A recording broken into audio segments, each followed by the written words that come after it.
11월 29일 아침 송은재 TV 시작합니다. 어제 국회 본회의에서 민주당과 야당이 상설특검, 이 상설특검법에 따른 이 상설특검의 후보를 추천하는데 여당의 후보 추천권을 완전히 배제하는 이런 국회 규칙 아닙니다. 국회 규칙을 개정을 했습니다. 그렇게 되면 야당 쪽에서만 상설특검 후보를 추천할 수가 있습니다. 이렇게 국회 규칙을 바꿨습니다. 국회 규칙을 바꾸는 것은 대통령이 거부권을 행사할 수도 없습니다. 이재명이 자신의 사법 리스크, 그러니까 선거법 위반으로 징역형을 선고를 받았습니다. 1심에서. 위증교사에서 무죄가 되긴 했지만 2심에서 뒤집어질 것이 거의 뻔해 보입니다. 대북송금 재판이 이제 본격적으로 진행이 되고 있습니다. 이재명의 대장동, 백현동 이 재판은 오래 걸리겠지만 법인카드 비리와 관련해서도 재판이 이제 빠른 속도로 진행이 될 겁니다. 또 정치자금법 위반이 남아있고 정자동 호텔 특혜 이 비리 부분도 남아있습니다. 검찰의 기소가 남아있습니다. 이재명이 지금 자신의 사법 리스크를 딛고 다음 대통령 선거까지 갈 수 있느냐? 갈 수 없다라고 보고 마지막 발악을 하고 있습니다. 이재명이 마지막 발악을 하는 것, 이제 감사원장도 탄핵을 하겠다. 감사원을 완전히 무력화시키겠다라고 하는 것입니다. 검찰의 중앙지검장 등도 탄핵을 하겠다. 중앙지검을 무력화시키겠다라고 하는 것입니다. 앞으로 어떤 탄핵, 장관에 대한 탄핵, 국방부 장관을 비롯해서 각종 탄핵안을 발의하게 될 겁니다. 그래도 이재명의 사법 리스크를 막지는 못합니다. 윤석열 대통령에 대한 탄핵을 하고 싶은데 그건 요건이 까다롭습니다. 국민들의 여론도 따라주지를 않습니다. 이재명이 또 자신이 저지른 이런 각종 비리와 관련된 법안을 바꾸겠다라고 하고 있습니다.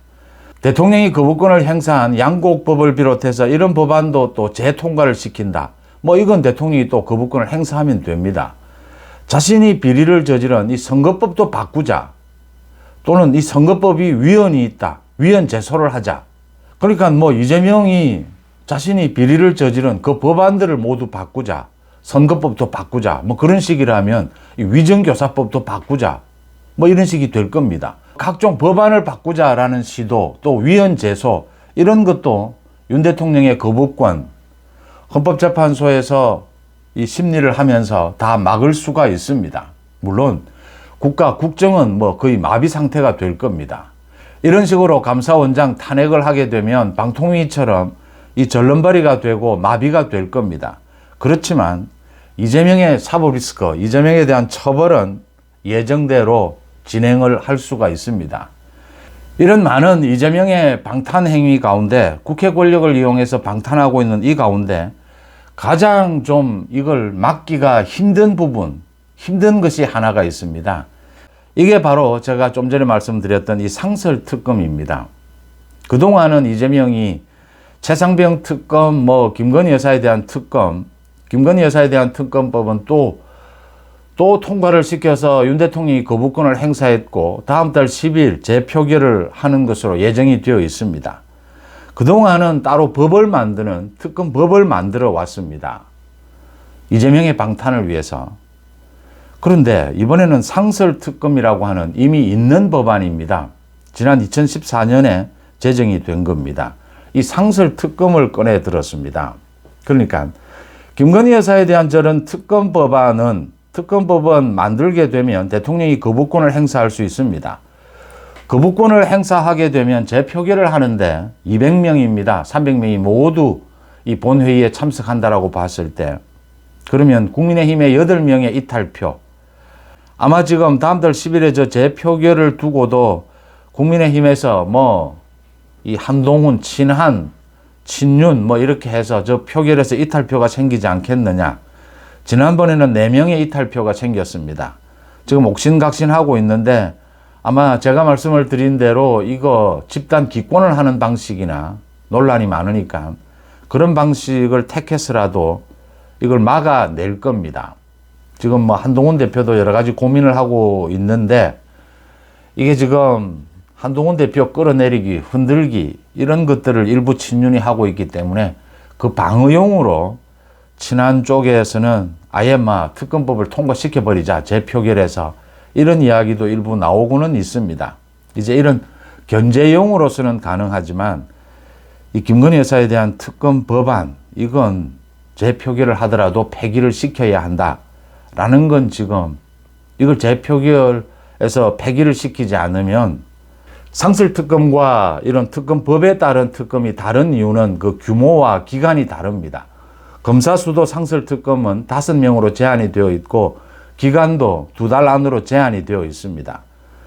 이래서 이제 민주당이 상설특검을 하지 않고 특검법을 추진해 왔던 건데 이제 이게 막히니까 상설특검으로 가는 셈입니다. 김건희 여사에 대해서 이렇게 무제한적인 특검은 안 된다. 그 다음 이게 재표결에서 통과가 만약 된다면, 이탈표가 생긴다면 또 여권은 분열할 수밖에 없다라고 하는 것입니다. 그래서 이건 아마 한동훈 대표가 막아낼 겁니다. 전체가 지금 한동훈 대표라고 해서 모두를 다 통제할 수는 없습니다. 친한이든 친윤이든. 그래서 마지막 당론으로 정해지면, 정 안 되면 집단 기권하는 방식을 통해서라도 막아내야 한다. 그 다음 가장 이제 문제가 되는 게 상설특검입니다. 이 상설특검을 막아낼 수가 있겠느냐, 이걸 어떻게 막아낼 수 있느냐라는 겁니다. 국회 규칙까지 바꿨습니다. 그러니까 2명의 특검을 추천하는데 아예 여당은 배제를 시키고 야당에서 2명을 거의 하겠다라는 겁니다. 이 추천위원회가 7명으로 구성이 되는데 4명이 국회에서 추천하도록 되어 있습니다. 그 이외에 법무부 차관 이렇게 3명이 있는데 이 3명은 만약 있다 하더라도 의미가 없어집니다. 이게 정부 편이라 하더라도 의미가 없는 거죠. 4명을 국회에서 추천하는데 이 추천위원회를, 이걸 야당에서 모두 추천하는 식으로 국회 규칙을 바꾼 겁니다. 어제. 이렇게 하면 이재명 마음대로, 지금 이재명과 조국이 짜고 마음대로 특검을 2명을 추천을 대통령에게 하겠다. 대통령은 3일 이내에 임명을 해야 한다. 이건 말씀드린 대로 거부권을 행사할 수도 없습니다. 또 계속 낼 수가 있습니다. 건당 김건희 여사나 윤 대통령 부부와 관련되는 계속 한 건당 상설특검을 계속 임명할 수가 있습니다. 5명이고 10명이고 특검이 지금 임명될 수 있는 이런 상황입니다. 이걸 어떻게 막을 수가 있느냐. 지금 이재명이 결국 노리는 것은, 이재명도 알고 있습니다. 선거법 위반만으로도 자기는 법적 정치적 생명이 끝났다라는 걸 알고 있습니다. 어떻게 해서든 재판을 연기하든 지연을 시키든 다음 대통령 선거를 앞당겨야 합니다. 그러려면 윤 대통령에 대한 탄핵 아니면 개헌입니다.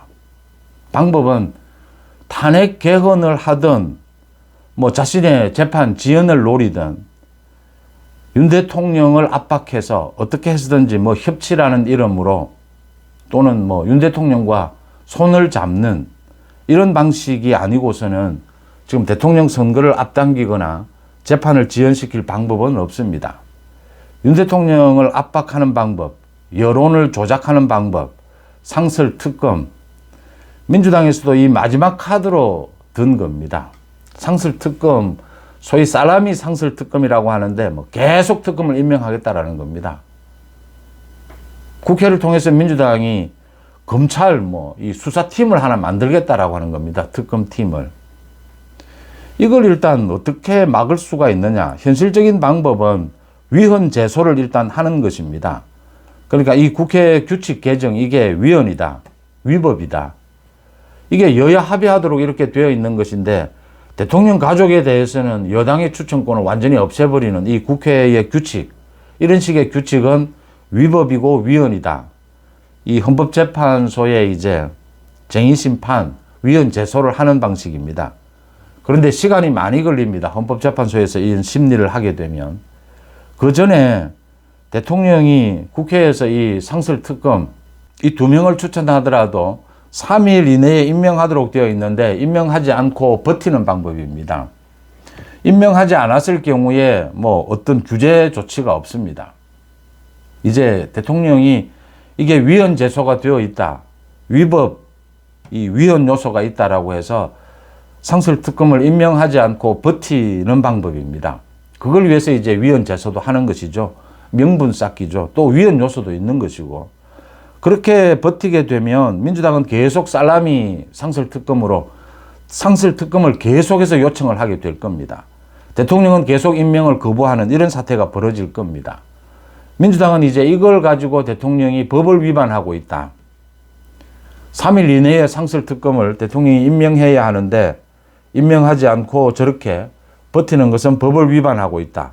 탄핵 사유가 된다. 이렇게 공세를 취할 겁니다. 결국은 국민들의 여론입니다. 여론이 어느 쪽에 손을 들어주느냐라는 겁니다. 다른 많은 법안을 개정하고 법을 만들고 탄핵 많은 것들은 그래도 국정이 완전히 마비가 되는 상황까지 오지만 막아낼 수는 있습니다. 이재명의 사법 리스크 재판은 착착 진행이 됩니다. 아무리 지연을 시켜도 선거법 위반은 내년 여름쯤에는 끝이 납니다. 대법원 판결까지 납니다. 이재명은 이 상설특검을 가지고 아마 소나기처럼 퍼부을 겁니다. 상설특검을. 윤 대통령이 이걸 임명하지 않는 방법으로 어디까지 버틸 수 있을 것이냐. 이재명이 노리는 것은 윤 대통령, 윤석열 정부가 민주당과의 협치 이런 이름으로 손을 잡고 어떤 형태로든 자신의 사법 리스크를 좀 무마하는 이런 걸 노리고 있습니다. 상설특검이 이재명이 지금 생각하는 자신의 사법 리스크 방탄을 위해서 쓸 수 있는 가장 강력한 무기가 될 것이다. 이 상설특검에 대해서 어떻게 막을 것이냐. 여권, 여당, 당정 갈등, 윤안 갈등 이야기가 되고 있습니다. 한동훈 대표가 이 김건희 여사에 대한 특검법 재표결도 결국은 막게 될 겁니다. 이 상설특검을 막는 방안에 대해서 한동훈 대표가 획기적인 방안을 내놓아야 한다. 대책을 내놓아야 한다. 윤 대통령도 고민을 하고 있을 겁니다. 이걸 마냥 이게 위헌이다라고 해서 임명을 하지 않고 버티는 방법. 그게 여론이 어떻게 움직일 것이냐. 일단은 버텨야 되는 것으로 보입니다. 그런데 계속해서 지금 상설특검을 일주일에 한 번씩 이렇게 계속 요청을 하게 될 경우에 지금 보시다시피 많은 국민들이 무뎌집니다. 여론이. 상설특검 정도는 해야 하지 않아? 이렇게 되는 것입니다. 계속 그걸 노리고 있는 거죠. 민주당이. 이 부분에 대해서 당정이 어떻게 대처할 것이냐. 이게 이제 이재명 처벌로 가는 마지막 걸림돌이 아니겠느냐. 이걸 돌파해야 이재명을 처벌할 수 있다. 이재명을 구속시킬 수 있다라고 하는 점입니다. 상설특검. 결국 어제 민주당이 이것과 관련된 국회 규칙을 개정을 했습니다. 상설특검 정국이 되었다라고 말씀드릴 수가 있습니다. 송은재TV 마칩니다. 고맙습니다.